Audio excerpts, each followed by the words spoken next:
So we have a related rates problem, a street light at the top of a 20-foot pole. A woman 6 feet tall walks away from the pole with a speed of 6 feet per second along a straight path. How fast is the tip of her shadow moving when she is 40 feet from the base of the pole? Cool. All right, let's screenshot that sucker. And let's see, new page. So any problem like this, we need to summarize it and sometimes draw a picture. So I can't do this one without drawing a picture. So I'm going to summarize in a picture. So let's see, we've got this street lamp. So here is my street lamp, shining bright, and that is 20 feet tall. All right, and then this woman 6 feet tall is walking away. Okay, so maybe woman is over here walking that way, and she is 6 feet tall. All right, and she has a speed. So I'm just going to write for now speed. We pick some variables. Is 6 feet per second. And she's walking in a straight path. She's moving along that way. How fast is the tip of her shadow? Okay, so she's got this shadow going on. So let's make a shadow from the light to the top of her head there. Okay, so her shadow should be right about here, say. So let's make a shadow person there. So we've got this, oops. And shadow person on the ground. Okay, so there's shadow person on the ground. I guess we should get those legs over to her legs. Okay, so we want to know how fast the tip of her shadow. So just that point right there. All right, so I guess I'm going to call that right there X, maybe. So X would be the distance from here to there. How fast is the tip of her shadow moving when she is 40 feet from the base? Okay, so she right here is 40 feet. Okay, so looking at this again, we have two options for our variable here for the shadow. Either we could say like X is the actual length of the shadow. We could call that S for now. So the shadow has a length from here to here. So X would be 40 plus S, or S is X minus 40. So we have two choices there. I'm not sure which is the best option. I'm leaning toward X is the best option. All right. What else is changing here that's significant? A street light is at the top of a 20-foot pole. A woman 6 feet tall walks away from the pole at a speed of 6 feet per second in a straight path. How fast is the tip of her shadow moving when she is 40 feet from the base? So S and X are linearly related by the 40. Is the angle of any significance here? So there's the angle with the shadow to the ground. All right, so I'm not sure yet. So let's see. I see two triangles here. I see the big triangle. And then let's use red for the little triangle from the woman down. And these are similar triangles. So if we stick with our variable X, we've got this bottom here is X. And we have 20 here, and we have that right angle. And the other triangle, let's use red there, we've got a height of 6 here. And if we use X as our variable, then X minus 40 would be this side right here. And I need more information, I think.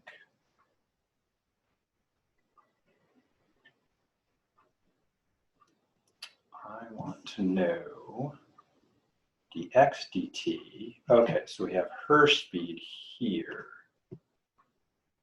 changing.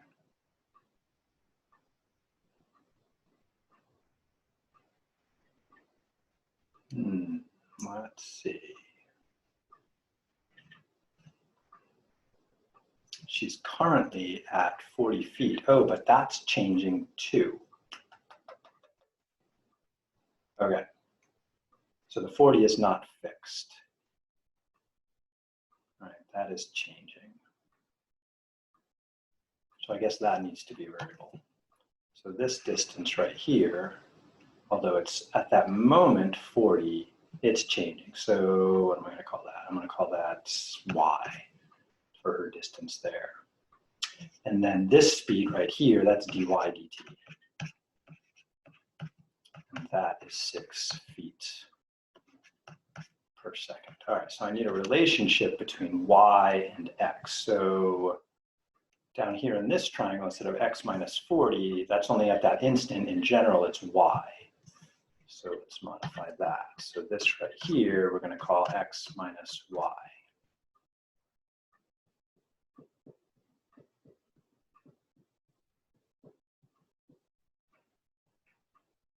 Yeah, I think this is going to work. Let's try it.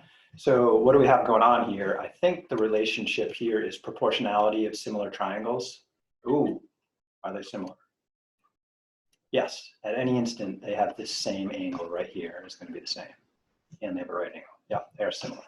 All right, so I think similar triangles is the way to go to relate our variables.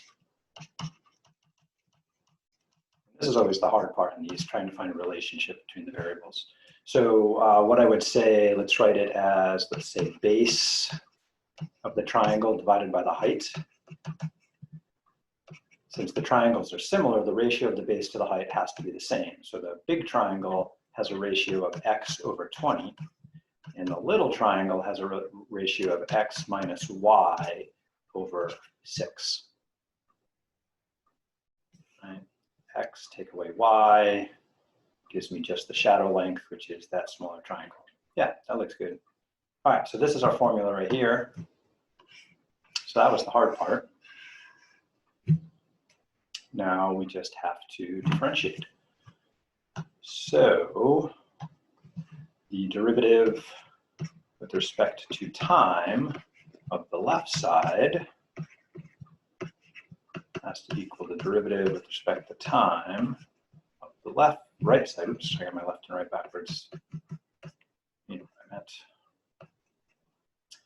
And the over 20 is just a constant, and then the derivative of x is just the derivative of x. So I would say that's 1/20th dx dt equals, and then the 1/6 is just a constant, so I'm just going to pull that out, and the derivative of x is just dx dt minus the derivative of y, which is just dy dt.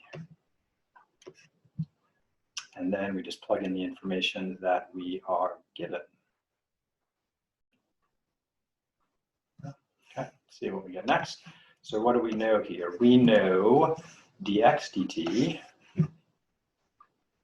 Oh, wait a minute. The 40 didn't come into play when I did this. That should matter. I'm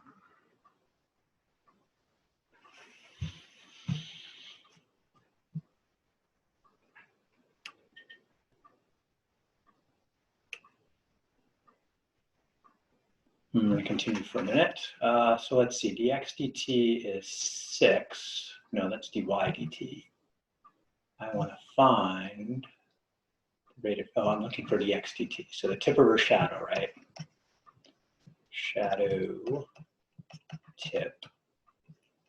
That's x. So then dx dt is the rate of change of the tip of the shadow. So that's what we're trying to find.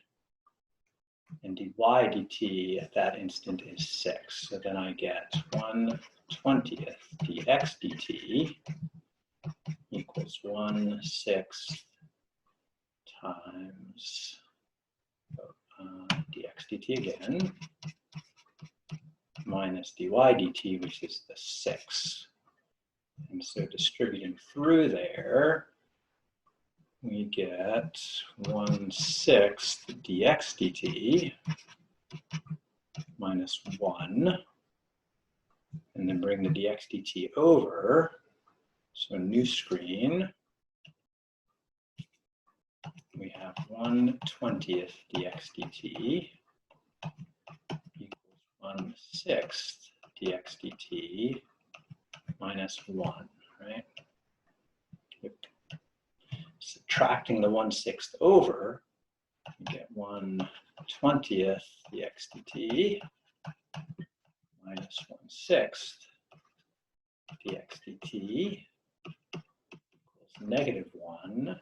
And then 1/20th minus 1/6, let's see, common denominator there would be 60, the closest we get, like so.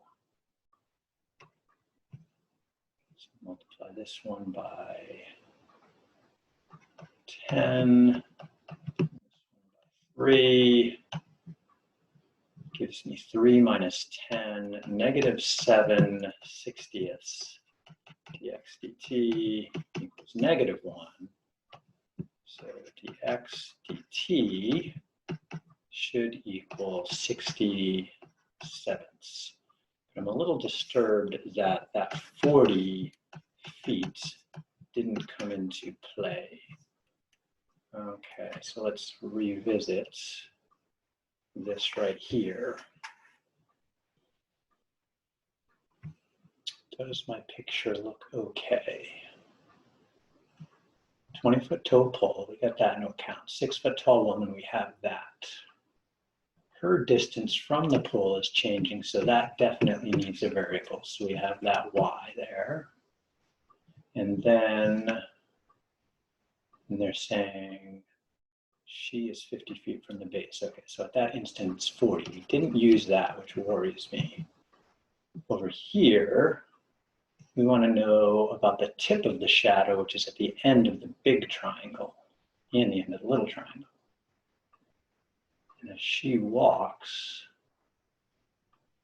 that should be growing. And I did get a positive number there, so that's a good sign. Let's see, 7 goes into 60 how many times? 8, 56. And 4/7. So it's growing a little faster than she is moving. Seems reasonable. All right. So notice I'm avoiding using that check my answer button. I'm trying to think about another way to check this. The only other way I thought to check this was having a variable for the angle and throwing in a trig function. But then I have too many variables floating around and have to whittle one down. Typically, we want only 2 variables. The one we're watching change that we know about and the one we want to know about. If we throw a third variable, we need to either whittle it out with some algebra or know its rate of change too. Anybody have any other thoughts about this?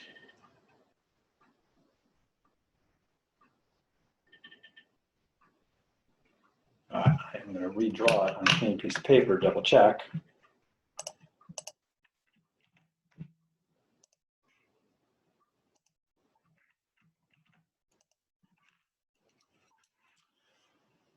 So, triangle.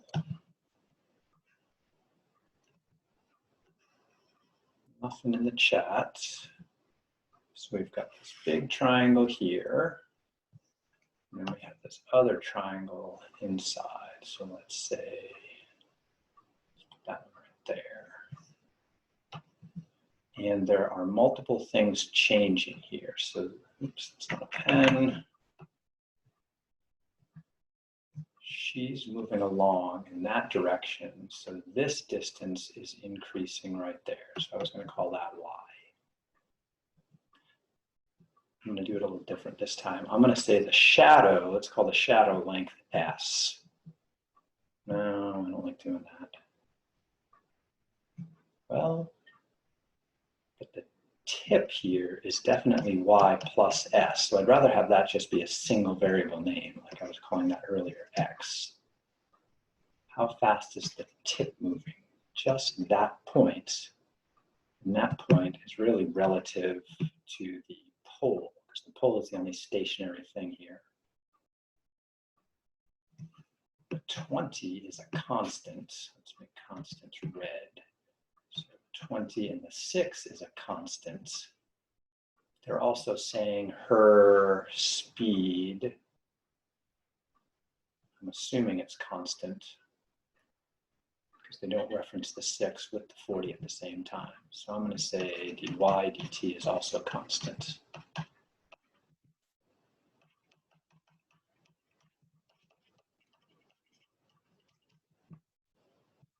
Okay. Other things that are changing here. Well, either the y, the s, and the x are all changing together. This angle down here, or that angle up there is also changing, but I'm hesitant to put that in there, like a theta here. Oh, well, I'm kind of curious about that now. If we did throw that in there, I don't really care about the hypotenuse, I only care about the horizontals and the verticals. And this S here is bugging me. The tip of the shadow. Does it matter whether I call it S or X? Not sure, I guess we can try and see what happens. So an alternate approach here would be to call that S and this Y. And then we get two relationships.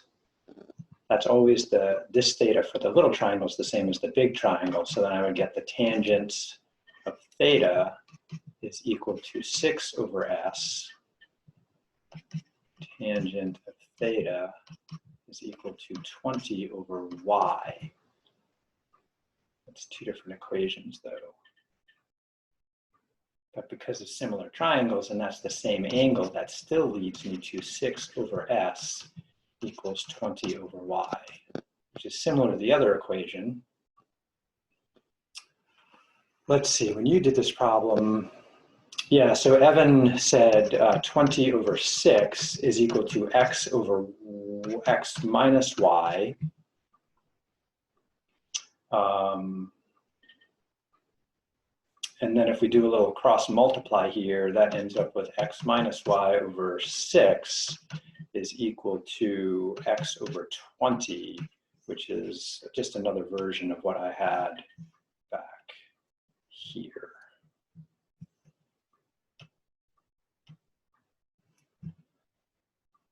And with this way, we have to use the quotient rule. Well, let's try it that way. So these two statements are equivalent here.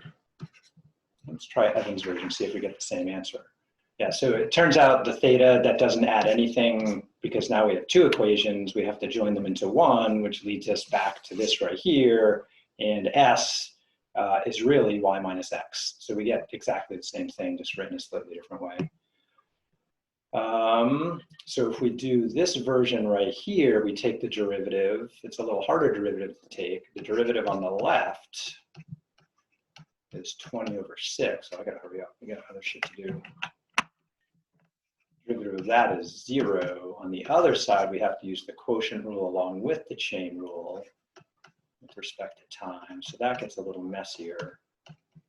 I'm thinking the result is going to be the same. So then we're going to get the derivative of the numerator is just dx dt. And then the denominator, oops, it looks like I'm taking the derivative times the denominator, x minus y, minus the numerator left alone times the derivative of the denominator, which is dx dt minus dy dt. Eek. Kind of like this one better, all over x minus y squared. And with that approach right there, instead of this s right there, choose blue, we would be calling this right here x, and so this would be x minus y. That distance right there. And then we want to solve this for dx dt. Is what we're trying to do. And then let's see, what do we know at that point? We know at that instant y is 40. That in blue there. And so then we would have to solve to figure out what x is in either of these relationships right here. So I'm going to do that up here in the corner.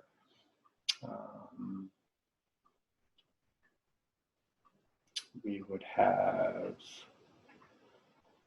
let's see, x over 20. I'm going to write it that way, because we don't know x yet, equals, and the little triangle, the numerator would be x minus y, but y is 40 at that point over 6. So solving this for x, multiply the 6 to the right gives me a 6x, multiply the 20 to the left gives me 20x minus 2 times 4 is 800. And then let's say subtract the 20 over, which gives me negative 14, x equals negative 80. And so x would be 80 over negative 14, negative 80 over negative 14, which reduces, can I just divide that by 2? So 40/7. Do that right? Half of 80, half, yeah. So x is 40/7 at that point. So then we plug in all that stuff here. We don't know dx dt, so I'm going to write that, switch over here. And then x minus y would be the 40/7 minus the 40. Oh, something's wrong there.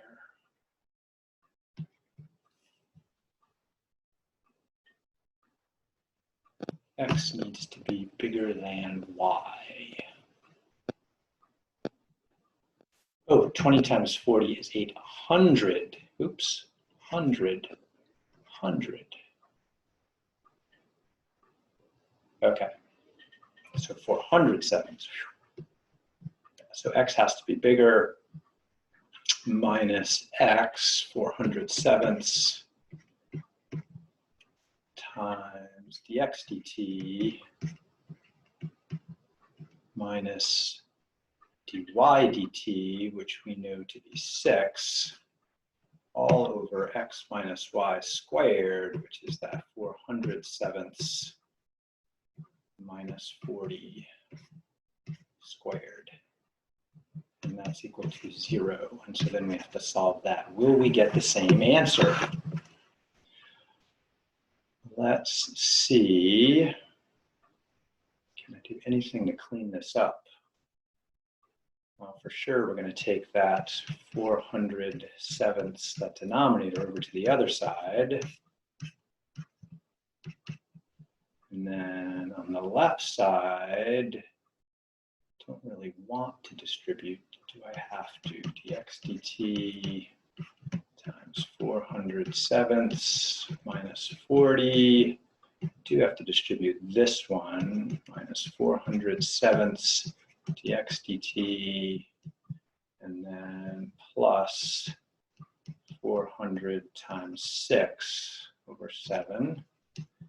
Well, that's kind of nice. The dx dt times 400/7 subtracts out.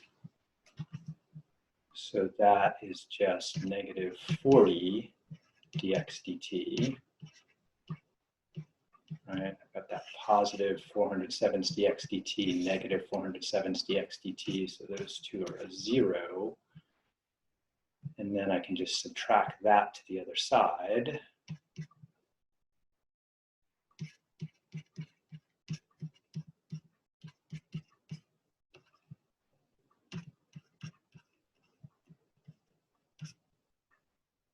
And then divide all that by 40. Whew.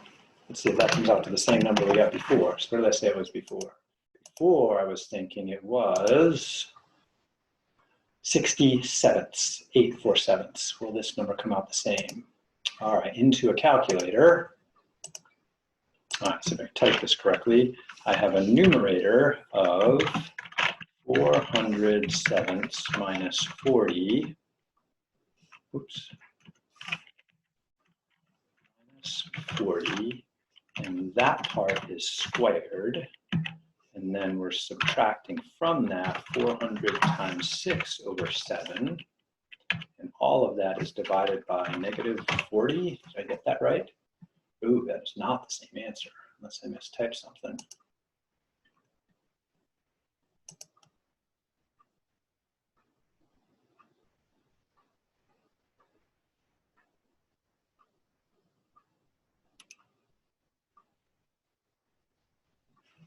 So double check some things here. We distributed a negative, so that should be positive. That's okay. And then I subtracted that over to the other side, so that looks okay. That's definitely a -40 there. And we have to divide by it. All right, well, I think that looks right, but it's not the same answer as before. Is that typed right?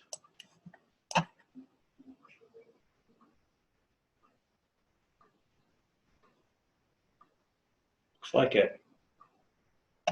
All right, so two possible answers, 1.2245 or, what was the other one, 67ths?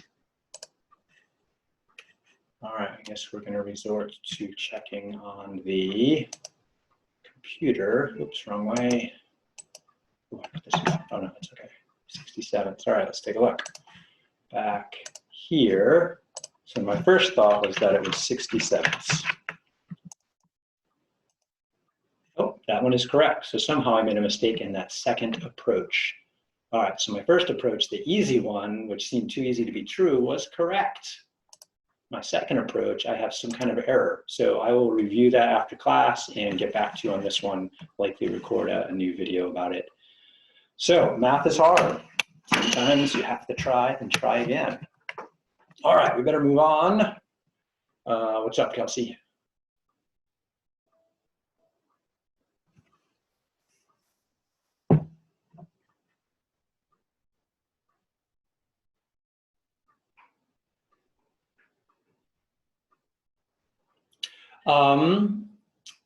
Not this time. Usually I give you another day to get it done, but you can't apply a late pass and you have a ton of late passes and they don't affect your grade in any way. So if you need another day, just apply a late pass to it. All right, so, and the reason I did that was I wanted people to work on this over the weekend, and then I was looking at grades over the weekend and people really weren't doing it over the weekend, and so I was a little disappointed. So this is kind of me shaking my finger saying, please do math every day. All right.